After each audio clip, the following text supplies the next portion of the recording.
what's going on, folks? Another episode of Ryan Reviews Everything. Let's get into it.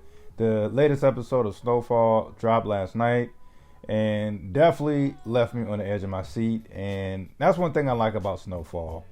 It definitely shows you the ugly side of that whole drug dealing business. Sometimes you listen to your favorite rapper and they talk about the money, the women, this and the third, the cars and clothes, all that glamorous stuff.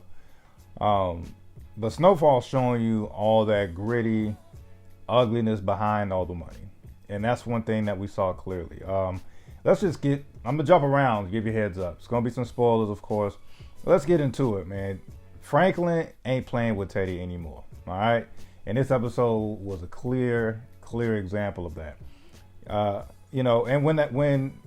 if you saw the episode, that's why you're here. When Franklin killed the father, my initial reaction was just like, damn, Franklin, like, for real? You just gonna kill somebody's innocent dad?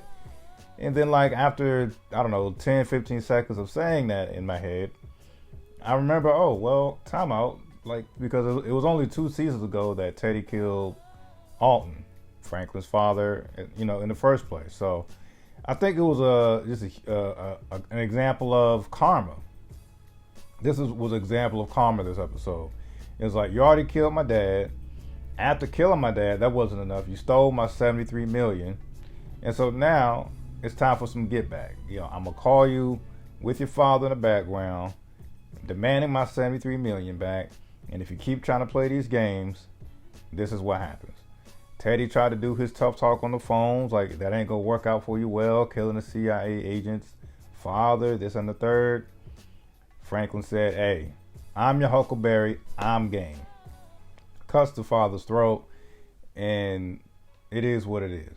And burned the house down. So, hey, man, I think that's just a perfect example of karma.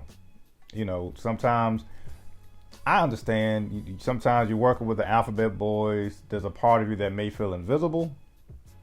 And also that, being that you feel invisible, that perhaps none of your family members can get touched. Nah, Franklin definitely upped the ante on this episode, killing the guy's father. And then after that, like, yo, if I don't get my $73 million, I'm gonna bleed each and every other family member you got left. I'm gonna start with your girl first, then I'm gonna, get at your son. So, yeah, temperature got cranked up, and I love that. It was dark, everything I like in an intense drama such as this. Now, other gritty stuff, I still say gritty. I'm sorry. Leon's storyline is probably the most confusing and disappointing at the same time storyline of Snowfall. It's like, okay, last season, you get sick of all this drug dealing stuff. You get on your nose from belly stuff, and it's like, you know what? I'm going to just go to Africa where the grass is greener, the sky is a different blue. I'm all about peace. So you take you and your girl out to Africa, and I'm like, that's great. Happily ever after. They in Africa just living their best life. Peace, harmony, the works. I even get it. You come back to the States to maybe pick up whatever money you have left, and then the initial plan was to get out the game. And then all of a sudden we get this, severe, extreme, detour. It's like, all right, you done beat up the neighborhood drug dealer, who runs the projects in Dion. And now that you did that, instead of like, all right, you know what, I gotta leave. Dion's gonna want some get back. Nah, now you standing your ground talking about, hey, who else wants some? Y'all some punks.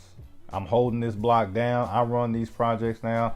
And it's like, okay, we back at square one.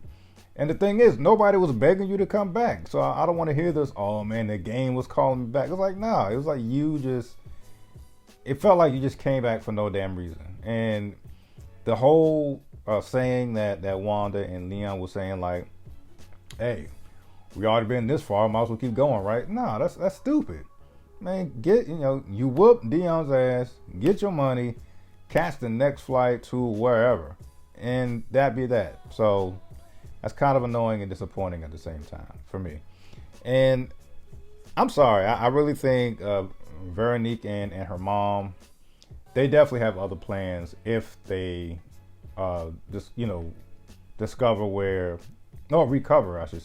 recover Franklin's money. they're gonna take that money and go away. You already see the mother already planting seeds. Like, hey, you know, how about we just go to what was it, Barbados, and just chill out. Let's show your son that he can go anywhere in the world. There's already planting these little seeds that, hey, once we find this 73 mil, yeah, we're gonna leave your dangerous baby father behind because he is ruthless at this point, and that's what I see for that. So. And I think I'm gonna just finally wrap it up really quick. I really enjoyed the interaction between Jerome and an old friend who now runs a mechanical shop. Reason why I enjoyed that, to me, it shows the pitch perfect way to go about this drug game. Apparently, he used to dabble with Jerome in some things, got his money up while he was dabbling. You know what? I got the money to get out the game. I'm gonna just start my own business, run my own mechanic shop, and I'm done.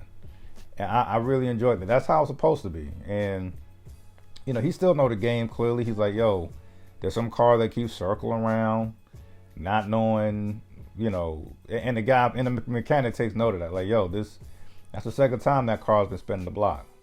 I think it's best that you leave. Like he was like, look, I don't want any parts of it. I got what I got out the game, and I'm done. And you see, Jerome is paranoid. He pulls out the Uzi from the trunk just in case, and it's just a mess. Like, yeah, why stay in the drug game if you gotta watch your back each and every minute? And clearly, Jerome is fed up. You know, he just out the blue just tells Louis, you know what, I'm gone. I just need some time to myself. He's ignoring pagers going off, beepers or whatever. And I'm sure that's going to come back to haunt him some way, somehow. I'm sure it's Louis just constantly paging him, you know, trying to make sure he's okay. You see that they clearly need security because they're literally in the middle of like this drug war with Kane and Franklin. So I think Jerome just doesn't care anymore. If I have to make any predictions, maybe not that next episode, but hey, somewhere throughout the season, I wouldn't be surprised if Leon and Jerome die. The way they're just acting is just with abandon at this point. Like I said, Jerome he seemingly doesn't care anymore, and Leon went from peaceful Africa retreat to I'm back to claim the streets. So I don't know what's going on. But I hope you enjoyed this video. If you stayed for the video, please hit the like and subscribe button. And hey, love it or hate it, folks. This is my review. Peace.